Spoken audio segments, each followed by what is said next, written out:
Nuestro contacto móvil en este momento, Carlos Jovel Alvarado, conversando con el presidente de la organización Asociación para una Sociedad Más Justa, la ACJ. ¿Cómo evalúan algunas ONGs el primer año de gobierno del presidente Hernández Alvarado? Carlos Jovel, con usted. Así es, Héctor, gracias y buenas tardes nuevamente. Pues ya me acompaña en exclusiva el presidente de la Asociación para una Sociedad Más Justa, Carlos Hernández. Cuéntenos cómo puede evaluar hasta el momento el primer año del gobierno del presidente Juan Orlando Hernández. Buenas tardes a Héctor y a toda la teleaudiencia. Primero, yo creo que es importante para hacer un análisis de los logros decir que Honduras viene de una situación muy difícil en todos los sentidos. En el sistema educativo logramos o caímos más bien a un nivel muy bajo en salud, en corrupción, una crisis fiscal muy fuerte. Así es que en ese contexto creo que podemos decir que en el último año han habido algunos avances importantes y podría mencionar en materia de educación. Creo que el hecho de que hayamos logrado más de 200 días clase, eso es importante, pero también resaltar que la UNESCO recién nos dijo que Honduras, de 15 países evaluados, logramos estar en el 10º lugar de 15. Obviamente eso no es nada halagador, sin embargo en el pasado estábamos en 15 de 15. Así es que hay que resaltar eso. En el tema de salud es importante decir que por fin el gobierno reaccionó frente a las constantes denuncias de corrupción en la adquisición de medicamentos.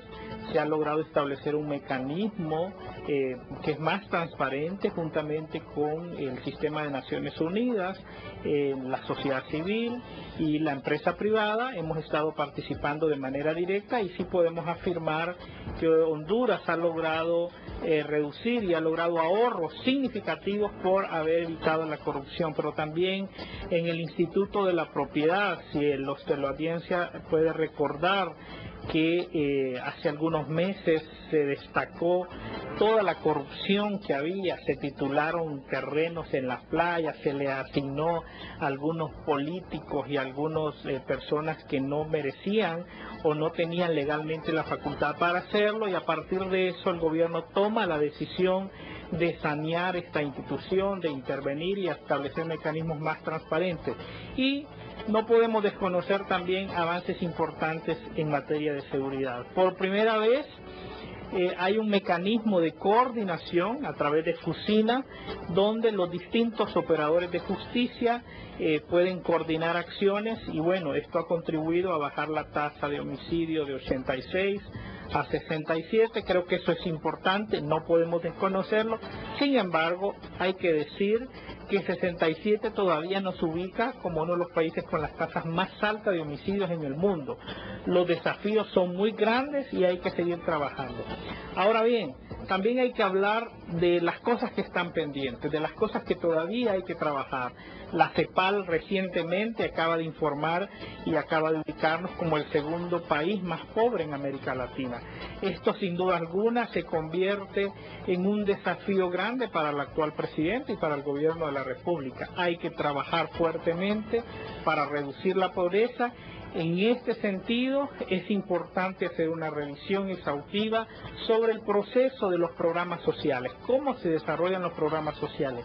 Históricamente en Honduras, y lamentamos eso, los programas sociales se han usado como mecanismos para activar el clientelismo.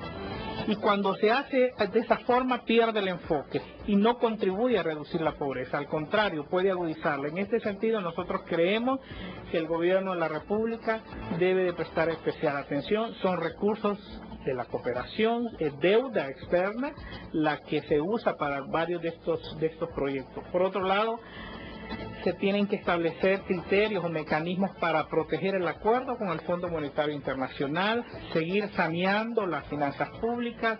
Hay un tema pendiente que es el tema de la ENE. Nosotros como sociedad civil percibimos que ahí todavía no se llegó al fondo. Ha habido algunos escándalos, ha habido algunos abordajes, pero consideramos, o por lo menos percibimos, que no se ha llegado al fondo de este asunto, y el costo para el país del descalabro o de la mala administración de la ANE es muy grande, lo mismo de Hondutel. Y en lo que el pueblo resiente, el tema de los institutos de provisión y específicamente el tema del seguro social. Ya la Junta Interventora tiene más de un año de estar acá, de haber tomado posesión y pues todavía no hay una traducción en mejorar de los servicios. Todavía uno sigue escuchando a los pacientes que no tienen medicamentos, las colas interminables para poder adquirir un medicamento. Esto sin duda alguna está afectando y esperaríamos nosotros que se pueda dinamizar el trabajo que la Junta Interventora está haciendo. Y por último, creo que también hay que hablar del tema del combate a la corrupción. Honduras históricamente nos hemos considerado y hemos estado como uno de los países más corruptos de todas las Américas, pero por primera vez, creo, en los últimos años se empieza a abordar el tema de la corrupción de manera más amplia, los medios de comunicación haciendo investigaciones, la sociedad civil. Y bueno, ya tenemos en prisión 2 exministros, por ejemplo, eso hay que resaltarlo, sectores de la empresa privada que también han participado en la corrupción en el país, están señalados, pero todavía hay mucho más, todavía se requiere acciones contundentes, se requiere más agilidad para que la corrupción no quede en la impunidad. Aquí la gente siempre dice, y lo mencionamos, se ataca a los pequeños, pero no hemos llegado a los peces gordos. Así es que esa es una tarea que todavía está pendiente, que esperaríamos que en este segundo año el presidente de la República pueda brindar su apoyo político para que los operadores de justicia, llámese la Fiscalía, pero el Poder Judicial también, respetando obviamente la independencia de poderes, pueda dinamizar, accionar y que ojalá el 2015 podamos tener uno de los grandes, pero los más grandes, en prisión y pagando por todo el robo que han hecho en el país. Ahora, el presidente emitió un informe en el que revela que hubo una reducción en un 2% de los índices de la pobreza en el país, pese a los datos estadísticos de la CEPAL, que según expertos en la materia económica, estos informes fueron utilizados con números del año 2012. ¿Son creíbles las cifras del presidente cuando menciona que ha bajado los índices de pobreza en el país o no? Mire, yo creo que es difícil cuestionar las cifras.